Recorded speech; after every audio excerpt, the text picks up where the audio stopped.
Duking beri kabe adung bola kesa Halkan dukkan nijir tu gara kenya kesa Duku bihada gutu ida iman dibha Ya Rabbi nulci diga hada hinjiksina Guialo la fafa me rurundi resente Il mangiar su boia manigutun rakkate Babilen darbani sharari jidan dangala Lola kanada balubbun il manamahin tufatamne me dapada lubbu kenya hatik fanno Duguga sanyi nurrahada banne Jarso il mano romo Nagado manjiraan na walif hadapan no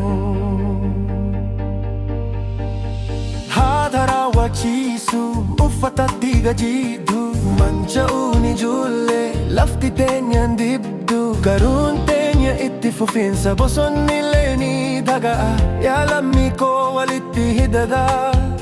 Onni kesan halafakaa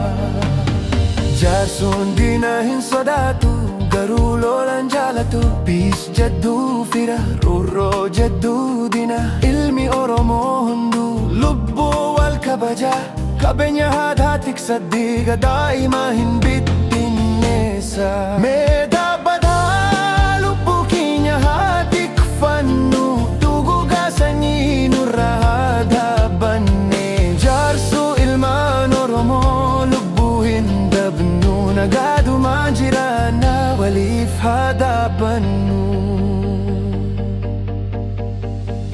Adung bariharan tokkot tunuhaga Lafti tenya tas kabaun ijjida iman hawadu Ya Rabbi hararabusi lafa kenya kesati Sanyin kenya hinbadu Tokko matinya hinkufu itti Sagal-sagalan sagale Jarso daga una dunya irraro roha murre oso Naganunde jirenya jalali huccu kenya Tiga hada hinjiksina Habarari enyum makin